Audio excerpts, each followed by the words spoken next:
नमस्कार। मेरे चैनल में आप सभी का बेहद स्वागत है। आज हम जानते हैं कि भगवान विष्णु के हाथ में है चार अलग अलग चीज़ें। क्या क्या चीज़ें हैं वो? एक बार गरुड़ को विष्णु जी ने हनुमान जी को बुलाने भेजा। माना गया है कि गरुड़ सबसे तेज गति से उड़ने वाले प्राणी हैं। तो उन्होंने हनुमान जी को बोला कि आप बहुत ही बुजुर्ग हैं, आप थक जाएंगे, चलिए मैं ही आपको ले चलता हूँ। गदा तीसरा अस्त्र है, तीसरी चीज है जो विष्णु जी के हाथ में होती है। और इसी गदा को कृष्ण रूप में आते समय विष्णु जी ने दिया था। शेषनाग को, कौन है शेषनाग? कमल कहाँ उगता है? कीचड़ में। उसके बाद भी कहाँ चढ़ाया जाता है? भगवानों को सुदर्शन चक्र एक समय में सिर्फ चक्र ना होके एक एंटिटी भी था। आपस में राजाओं के बीच में जब भी युद्ध होता था तो हमेशा युद्ध का आगाज, युद्ध की शुरुआत शंख बजाकर ही तो होती थी। आखिर क्या दर्शाते हैं ये चार चीजें? क्या सिंबलाइज कर रहे हैं ये? चलिए आइए जानते हैं। इसे जानने से पहले आप मेरे चैनल को लाइक और सब्सक्राइब कर दीजिए। भगवान विष्णु के हाथ में है चार अलग अलग चीजें। क्या क्या चीजें हैं वो? एक है शंख, दूसरा है सुदर्शन चक्र, तीसरा है गदा और चौथे हाथ में होता है कमल का फूल। क्या दर्शाती है ये चार चीजें? क्या सिंपलाइज कर रही हैं? यह क्या है? क्या आप जानते हैं? पहला शंख। शंख प्रतीक होता है ध्वनि का, एक एनर्जी है। शंख बजाने से नकारात्मकता घटती है, पॉजिटिव एनर्जी बढ़ती है। और अब तो यह साइंटिफिकली भी प्रूव्ड है कि शंख बजाने के कितने सारे बेनिफिट्स हैं, फिजिकल भी, स्पिरिचुअल भी। तो इसीलिए विष्णु जी के चार चीज़ों में से एक है शंख। शंख की कुछ और भी महत्वपूर्ण बातें हैं। शंख प्रतीक है युद्ध के आगाज का, अंजाम और अंत तीनों का। इसीलिए शंख एक ऐसी चीज है जो सिर्फ विष्णु जी के पास नहीं है, शिव जी के पास भी है। देखा होगा आपने, शंख में भरकर ही तो शिव जी ने हलाल पिया था। और पुराने समय में कोई भी युद्ध जब शुरू होता था, चाहे वो देवों और असुरों का हो या फिर मॉडर्न वर्ल्ड में हो जो कि आपस में राजाओं के बीच में युद्ध होता हो, हमेशा युद्ध का आगाज, युद्ध की शुरुआत शंख बजाकर ही तो होती थी। माना जाता था कि सूर्योदय से लेकर सूर्यास्त तक की ही युद्ध होगा, और जैसे ही सूर्यास्त होता था युद्ध रोक दिया जाता था।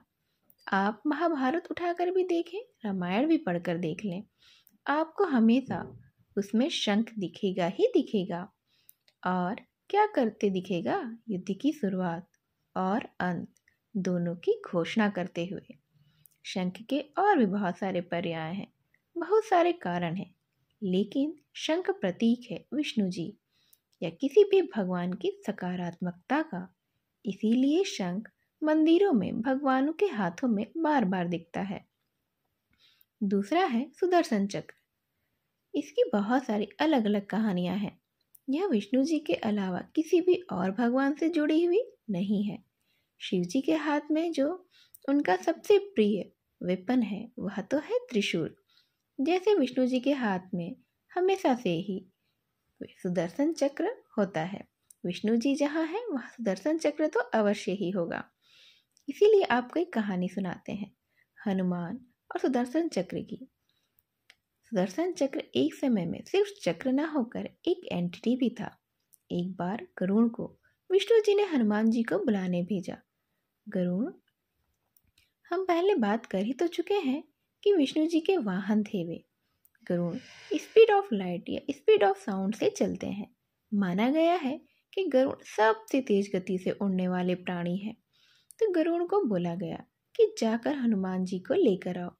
गरुड़ जी पहुँचे हनुमान जी के पास पृथ्वी में, बैकुंठ धाम से पृथ्वी में, क्योंकि हनुमान जी जो है वह 7 चिरंजीवी में से एक माने जाते हैं। जो जब 7 चिरंजीवी में से एक हैं तो यही होंगे ना हमारी पृथ्वी पर ही। जब वहां पर गरुड़ जी पहुंचे तो उन्होंने देखा कि हनुमान जी तो काफी वृद्ध हो चुके हैं। क्योंकि द्वापर युग में भी लगभग अभी खत्म ही हो रहा था। कृष्ण के रूप में विष्णु जी आ चुके थे और हनुमान राम जी के भक्त थे। जो गरुड़ देव आए और गरुड़ ने बोला कि हे हनुमान, आपको श्री हरि विष्णु ने याद किया है, चलिए। हनुमान जी उस समय राम नाम का जाप कर रहे थे। हनुमान जी ने बोला, आप चलिए, मैं आता हूँ। तब गरुड़ को लगा कि ये तो बहुत ही वृद्ध हो चुके हैं, बहुत ही बूढ़े हो गए हैं, मैं इनको ही लेकर चलता हूँ, तभी तो जल्दी पहुँचेंगे, नहीं तो पता नहीं इन्हें कितना समय लग जाएगा। तब उन्होंने हनुमान जी को कहा कि आप तो बहुत ही बुजुर्ग हैं, आप थक भी जाएंगे, चलिए मैं ही आपको लेकर चलता हूँ। हनुमान जी थोड़ा सा मुस्कुराए और बोले कि कोई बात नहीं, आप पहुँचिए, मैं तो आ ही जाऊँगा।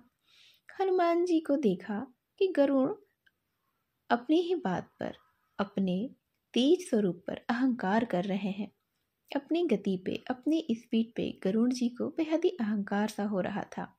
तब हनुमान जी मुस्कुराए और गरुड़ जी लौट गए, क्योंकि गरुड़ को तो सिर्फ यही बोला गया था कि जाकर सूचना दे दो कि मैंने, अर्थात भगवान विष्णु ने हनुमान जी को याद किया है। तो विष्णु जी की सूचना वे दे चुके थे, उनका कार्य अब समाप्त हो चुका था। गरुड़ अपनी पूरी क्षमता से, पूरी स्पीड से उड़कर जब वापस बैकुंठ धाम में पहुंचे तो विष्णु जी के पास उन्होंने देखा कि हनुमान तो पहले से ही वहां बैठे हुए हैं। विष्णु जी के सामने वह बैठे हुए थे और उनसे वार्तालाप कर रहे थे। यह देखकर तो गरुड़ जी चौंक गए और गरुड़ के दिमाग में एक बात आई कि एक तो यह मेरे से पहले आखिर पहुंचे कैसे, और दूसरा कि जब यह आए तो सुदर्शन चक्र ने इनको रोका क्यों नहीं। यह सुदर्शन चक्र को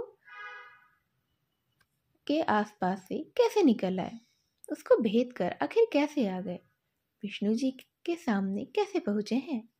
सुदर्शन चक्र विष्णु जी का भी यही सवाल था। बाकी सब तो ठीक है, मगर सुदर्शन चक्र है कहाँ? विष्णु जी ने हनुमान जी से पूछा।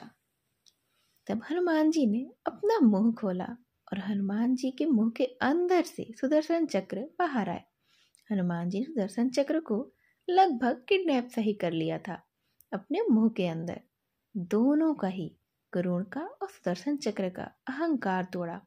हनुमान जी ने वो भी एक साथ, गरुड़ की स्पीड का और सुदर्शन चक्र को अपने अस्त्र, सबसे शक्तिशाली अस्त्र होने का जो घमंड था, वह एक साथ टूट गया था। दोनों का अहंकार अब खत्म हो चुका था कि मैं ही सबसे ज्यादा बलशाली अस्त्र हूँ और मैं ही सबसे ज्यादा तेज पक्षी हूँ। यह दोनों गण और सुदर्शन चक्र एक साथ ही अपने घमंड के टूटने से समझ गए थे कि हनुमान जी आखिर कौन है। अब आते हैं तीसरे अस्त्र की ओर, तीसरी चीज की ओर। विष्णु जी के हाथ में और हनुमान जी के भी हाथ में आपने अक्सर गदा को देखा होगा। इसी गदा को कृष्ण रूप में आते समय विष्णु जी ने दिया था शेषनाग को। शेषनाग कौन है? शेषनाग वही है जो त्रेता युग में राम के छोटे भाई लक्ष्मण बने थे और द्वापर युग में कृष्ण के बड़े भाई बलराम दाऊ भैया बने थे। उसके पीछे भी एक अलग कहानी है। जब त्रेता युग खत्म हुआ और राम वापस अपने बैकुंठ पहुंचे अपने विष्णु रूप में, तब शेषनाग नाराजगी जाहिर करते हुए बोले कि यह बात तो बहुत ही गलत है। आपने मुझे छोटा भाई बनाया और आप मुझे अपने साथ लेकर गए, हमेशा अपनी ही मनमानी करते रहे। आपने मेरी कोई भी बात नहीं मानी, ना ही कोई बात चलने ही दी। आप तो बहुत ही गलत करते हैं। यह सुनकर विष्णु जी मुस्कुराए और बोले कि कोई बात नहीं, अगली बार जब हम चलेंगे, अगली बार जब हम जन्म लेंगे, तब तुम बड़े भैया बन जाना और मैं तुम्हारा छोटा भाई बन जाऊंगा। इसके बाद आया द्वापर युग, जिसमें कृष्ण विष्णु जी के अवतार के रूप में आए और शेषनाग ने अवतार लिया दाऊ के रूप में, बड़े भाई के रूप में, बलराम के रूप में वे आए और बलराम के ही हाथ में आया था गदा। बलराम उस समय के सबसे बड़े गदाधर बने। एक बहुत ही ज़्यादा फेमस फाइट भी है महाभारत के अंत में, और वह युद्ध है भीम और दुर्योधन के बीच में। दुर्योधन और भीम यह दोनों सबसे बड़े गदाधर थे उस समय के। और दुर्योधन और भीम इन दोनों के सबसे कुशल गदाधरों के जो गुरु थे वह कौन थे, क्या आप जानते हैं? जी हाँ, वह बलराम जी थे। बलराम ने ही उन्हें गदा युद्ध में माहिर किया था। बलराम पूरे द्वापर युग के सबसे बड़े गदाधर थे। विष्णु जी के हाथ में जो तीसरी चीज है वह है गदा। और अब आखिरी चीज है वह है कमल। कहाँ खिलता है कमल? कीचड़ में। उसके बाद भी कहाँ चढ़ाया जाता है? भगवान के चरणों में। भगवान को इसके माध्यम से हमको यही समझाने की कोशिश होती है कि आप मनुष्य रूप में किसी भी जगह पर कितनी भी गलत तरीके से आपकी शुरुआत हुई हो, आप कितने स्वच्छ होंगे और आप कितने साफ होंगे और अंत में आप किसके चरणों तक पहुँचेंगे, वह कीचड़ डिसाइड नहीं करेगा। कि जहाँ आप खिल रहे हैं वह कमल डिसाइड करेगा, वो आप हैं। तो कमल विष्णु जी के हाथ में चारों में से आखिरी चीज कमल ही है। कमल पे ब्रह्मा जी बैठते भी हैं। कमल और भी भगवानों को चढ़ाया जाता है। कमल की अपनी अलग महत्ता है।